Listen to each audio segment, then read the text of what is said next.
Hello, I'm Marianne Bromley. I live in Yellowknife, my home for 32 years, and I work for the NWT Literacy Council. I'm going to talk on how children learn language. So this is some background on how the brain works and how we learn language and how that can inform the work that people are doing in Aboriginal languages and trying to teach them and revive them. The last decade has been called by many people a decade of the brain, because in the last 10 years what we've learned about the brain has really revolutionized the way we look at learning, and especially early childhood learning. The reason that we've been able to do that is because technology has improved, so there are now machines that can take pictures of the brain as it's working and show which parts of the brain are lighting up. And this has helped researchers to understand how the brain works. Some of what they've learned has been very surprising. Some of it has confirmed what people instinctively knew for generations, how to take care of babies. But now we understand how it's happening, why it's important, and what we can do to ensure that we have the best care for babies. The most important message is that babies are born learning. The brain grows more during the first 3 years of life than at any other time in a person's life. So this means that what happens to a child during the first 3 years will influence that person's ability to learn, wellness, health, social interactions, everything about the person's life throughout that person's life. It doesn't mean that it's set in stone, but it does lay a foundation. And the reason for this is that we are born with 100 billion brain cells. That's a lot of brain cells. But most of them are lying in wait. They're not connected. And they need to be connected in order for the brain to function. And what allows the brain cells to be connected is experience. So experience matters for children during the first 6 years in particular. Everything that the child experiences causes brain cells to connect. And these connections form pathways in the brain. And these pathways, which we'll talk more about later, are a foundation for lifelong learning and well-being. By age 3, the brain has made 1,000 trillion connections, more or less. 1,000 trillion is a very big number. It's 1 with 21 zeros behind it. And that might get a little bit confusing even for the brain. So at some point the brain has to start what they call pruning, taking away some of those connections. And it does this through what they call use it or lose it. So the connections that the brain uses most often, the experiences that the child has most often, are the connections that are going to stay in the brain and the pathways that are going to be the strongest. Anything that the child maybe experiences just occasionally that is not particularly strong, those connections will eventually be lost. So what's happening is the brain is preparing the child for the environment that the child lives in.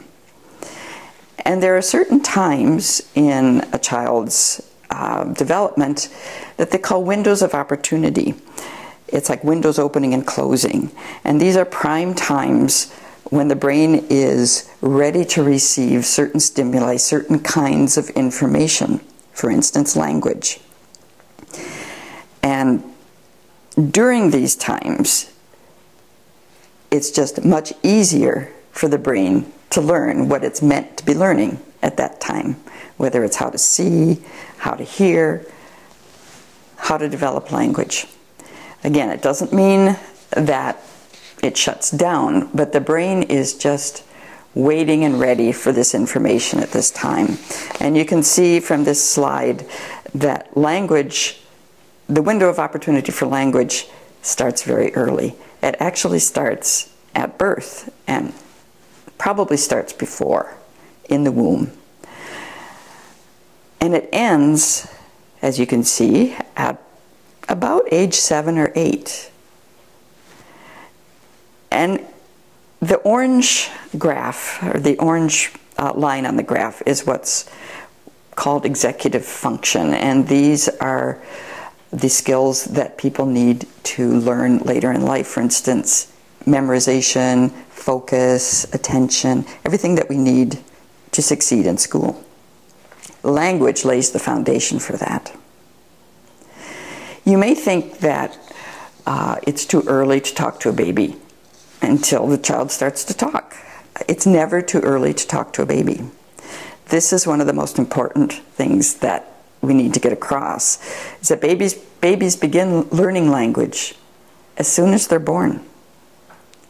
By the time they begin to speak, they've already figured out a whole lot about the language before they even say a word or even say a sound. That's because babies are actually born what we could call global citizens. They're able to make every sound in any language and to distinguish between sounds in any language. As adults, we can't do that. There are languages in the world that have sounds that if we have never been exposed to that language, we can't make. And even we can't hear, we can't distinguish sounds in another language. But infants can. At birth, they're ready to learn any language the baby hears, because the brain doesn't know where the baby is going to be born or what language it's going to be learning. But then quite soon, babies start to babble in and learn the languages that they hear around them. So the brain connections through experience are starting to form, and they will form and they will grow strongest for the languages that the baby hears. Connections for other languages or other sounds that it might hear, if they're not heard on a regular basis, will eventually get weak and be lost. But the connections in the brain for the languages that the baby is hearing on a regular basis, it can be multiple languages, will grow strong over time with use. One of the things that's been learned very recently, just in the last 10 years, and there's still being researched, is just how early are babies learning, and when is the prime time to be teaching them, to be talking to them.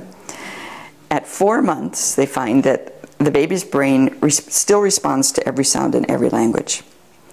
By 6 months, the baby is starting to lose that ability to hear all sounds and to know, to be able to distinguish one sound from another.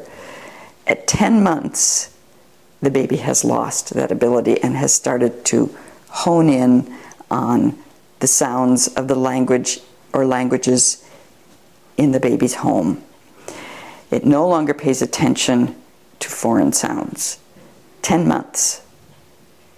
This is very important. This is why we say earlier is better, because earlier is easier. By 12 months already, the baby can identify meaningful sounds in his home language and differentiate between the sounds of different words. By 4 years, the basic ability to learn language, any language, is set. So if for some reason a child has not been exposed to any language by 4 years, that child will not be able to learn language effectively or efficiently later in life. And by 7 to 10 years, we pretty much have lost the ability to learn language easily. Of course, we can still learn it later in life at any time, but it becomes a lot harder, as anyone who has tried to learn as an adult will know. So what research has told us, to summarize, is that the most important thing you can do is to talk to your baby. It's the key to building language and vocabulary skills. Just talking to your baby. This means in the language or languages that you want the baby to speak. The earlier, the better. Start right away. And quality matters. So keep the language rich, say lots of different words, speak in real sentences. The more babies are spoken to, the faster they learn to identify the sounds of their home languages. And the faster they're able to do that, the easier it will be later to master the skills that they need for reading and writing. You might find that you instinctively talk to a baby in kind of a funny way that you wouldn't talk to an adult. Like, "Oh, baby, your nose is so cute." The researchers call this parentese. People tend to do it naturally with infants. They use this sing-song, it's exaggerated, it tends to be high-pitched, and it stretches out sounds. And the interesting thing is that it's used in languages and cultures around the world. It doesn't matter what language it is, it's still sing-song, high-pitched, and exaggerated. And why would people do this naturally? Well, it turns out that babies love it. They have found that by watching babies' brains, that they respond to it. They light up, and it actually helps the baby to distinguish the words and to start to tell the difference between sounds. So it fits that this is something that we have done naturally. And just, I can't say this enough, talking is teaching. Even though the baby is not talking back to you in words or making sounds, you are teaching the baby by talking. Talking is teaching, but television is not. One thing that they found is that by putting children in front of a TV or a video or even a recorder, they don't learn language in the same way that they do when they're interacting with a person. Bruce Perry, who is an expert in child development, has said, "We can't teach them language by putting them in front of a video or a TV, but we can teach children language by reading to them, talking with them, singing to them." It turns out that a child's brain actually needs interaction with a real person in order for the part of the brain that learns language to be active. This is something, again, that's been found out very recently, that what they call the social brain, the part of the brain that is active when we interact with people, is also active when children learn language. So that's why this interaction, talking to the baby, is so important. And it kind of makes sense because language is born in relationship. The core of language is communication. That's why we have evolved language. It exists to help us communicate. So it makes sense that we learn language by interacting with other people. Again, children learn language from the people who speak to them. Another quote from Bruce Perry: "An infant who heard spoken words only from a radio would never really come to understand language." Children learn meaning in the language from connections and context, which is why it's important to have this relationship and interaction. So it's important to talk, sing, and read to a child. Even overhearing language in the home is not the same as having that interaction with a person, speaking, singing, talking, reading to the child. You can talk in long sentences, natural long sentences, because this helps the baby to form meaning. The brain is doing a lot of figuring out when the child hears language. So for instance, rather than just saying, "Here's an orange," you can say, "Let's put the orange in the bowl with the banana and the apple and the grapes," and something similar in your Aboriginal language. Have conversations with your child, with your baby, with your toddler. It may appear to be one way, but it's not. There's a lot going on. And the context, all of this when you're speaking in sentences and making comparisons and speaking naturally, helps the baby to create nets of meaning. What about two languages? There have been a lot of questions about whether or not this confuses children at a very young age to learn two languages at once, to learn a second language before they learn their first home language. There's absolutely no evidence that children get confused if they learn two languages during the infant-toddler stage. And that's because of this window of opportunity. This is when they're meant to be learning language. This is when the brain is open to languages, when the brain knows how to distinguish and make connections and make pathways and systems of learning language. So a child can easily learn more than one language as an infant, as a toddler. And the greater the children's exposure to each language, the larger their vocabulary will be in both languages. So it's not an either-or thing. They're able to do the figuring out in their brain for as many languages as they hear. Again, earlier is better because earlier is easier. Learning two languages during this stage is as natural as learning one language. The brain is primed for it. So the best time to start learning a second language is during the infant-toddler years, especially if it's a minority language that the child is not likely to hear in school or out in the mainstream. But the learning environments matter. Learning both languages well depends on the quality of the learning environment. So the exposure must be long-term, it has to be regular, and it has to be enriched.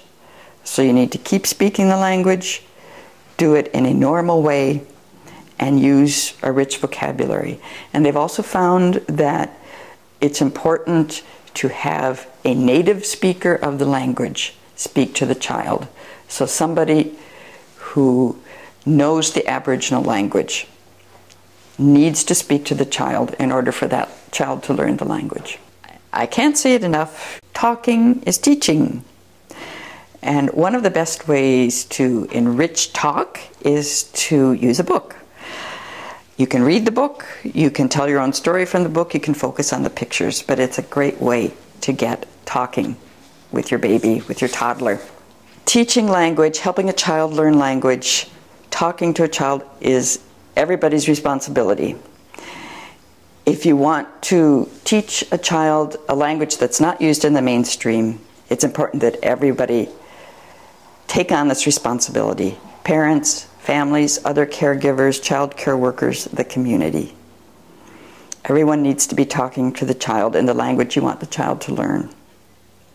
For children learning to talk, everyone matters. So just bringing it home, what are some of the tips for talking to babies? The sooner you start, the better. Use parentese, that high-pitched sing-song tone that you may find yourself using anyway.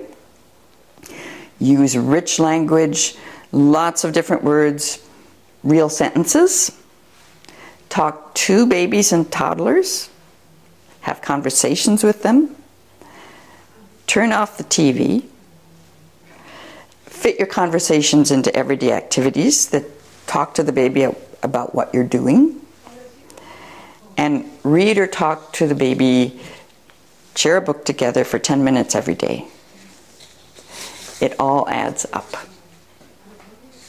Thank you, and I hope that the information in this talk will help you to develop materials and ways of learning and teaching Aboriginal languages in your home and community. Masi.